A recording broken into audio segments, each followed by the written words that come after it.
As market closed today, as on 31st July, Nifty also closed down by 28.70 points, BSE Sensex down by 129.18 points, Nifty Bank by 6.85 points down, and top gainers today as on Nifty were Grasim, Cipla, Sun Pharma, UPL, JSW Steel, and top gainers in Sensex were Sun Pharma, SBI, HCL Tech, M&M, and Axis Bank. And top losers for Nifty were HR Motors, Reliance, HDFC Bank, Asian Paints, and HDFC. And for Sensex, top losers were Reliance, HDFC Bank, HDFC, Asian Paints, Kotak Mahindra. And State Bank of India result declared today as on 31st July, and its profit surged 81% in June quarter to rupees 4189 crore. And Indian Oil Q1 results also declared today, and net profit fall 40% to rupees 2227 crore. And Sun Pharma Q1 results also declared today and reported net loss for rupees 1656 crore. And RIL or Reliance profit jumped by 31% even as revenue declines 42%, and Jio Q1 pre-tax profit zoomed 147%, and EBITDA for the June quarter grew 55.4% to 7,281 crore rupees, and gross subscriber addition was 15 million, and the total consumer base as on June 30 was 398.3 million. And Jio net profit almost triples in April to June, and Reliance Retail's arm EBITDA down 47% on COVID woes.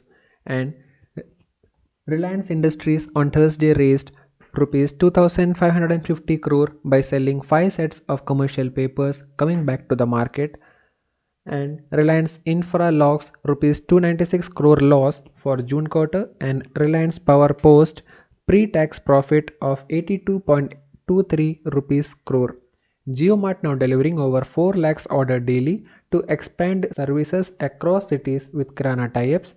And Britannia surges 60% since March. HDFC pre-tax profit slips 9.5%, net interest income sees 17% rise, and Airtel will comply with any likely government order on Huawei, said TE, and there is long way to go on 5G, says Bharti CEO Gopal Vittal. And government cuts value added tax on diesel, price down by rupees 8, reported in Delhi, and LIC's total premium grew 12% in financial year 20, and Reliance Industries Infosys propel LIC portfolio by 33%.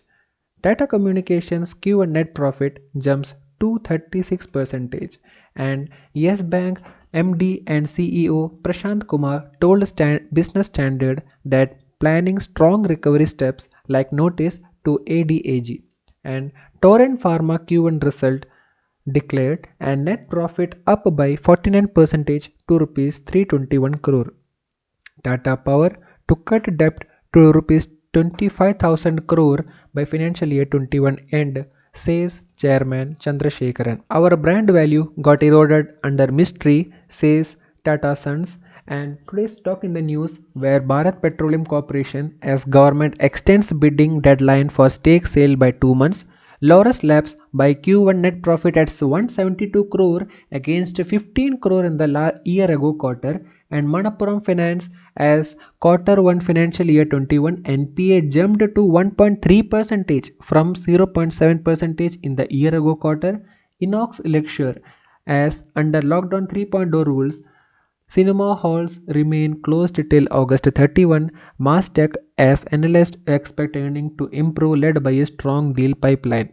And Lakshmi Vilas Bank reports rupees 112.28 crore loss before tax in Q1, and FMCG firm to stay in the slow lane this year, says market researcher Nielsen. And Dettol rides hygiene wave to expand business. The recent declaration from RB suggests Dettol now holds some 14% of the local shop market, and 13% by Lifebuoy, and 11 to 12% by Synthol Godrej No. 1, and 11% by Lux, and 9 to 10% by Santur. and we are on course to become fastest growing IT firm, and we look forward to scale up Indian hiring, says Cognizant Technology CEO Brian Humphries.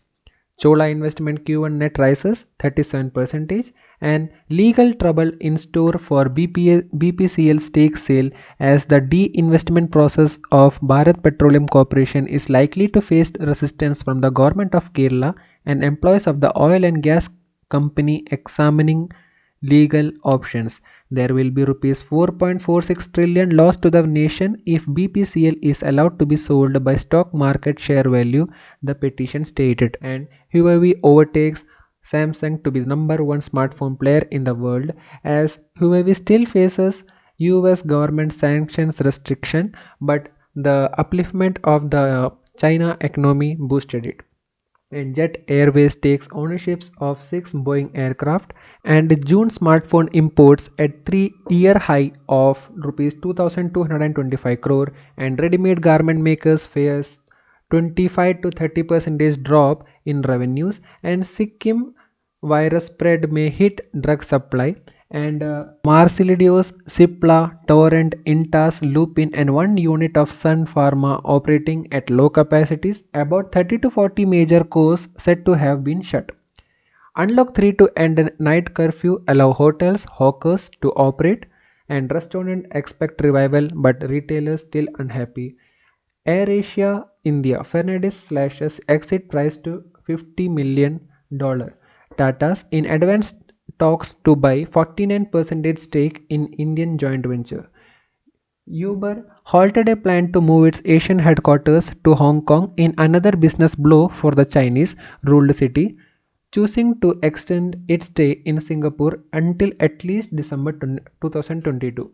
Union Bank plans to raise up to rupees 6,800 crore in equity, and moratorium burden easing as India limps back to normalcy, and compounding interest makes moratorium unattractive, or uncertainty easing with lockdown being uplifted caused the moratorium weightage to be low, but the Bandhan Bank stated 90% hike in March to April, now only showing 24%. So now banks are not that much affected in June month as compared to March April month. And amid expansion, food delivery is still Swiggy's core business, says COO. Center extends duty on Chinese solar goods, and India's gold demand plunges to 11-year low, and Taj Properties or Taj Group's Q-Min delivery service extends to Chennai on July 31st.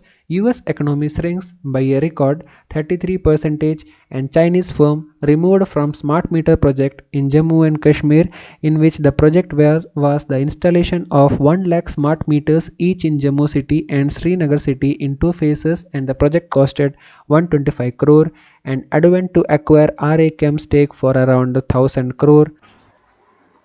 So that's all for today's news. Thank you and have a nice day.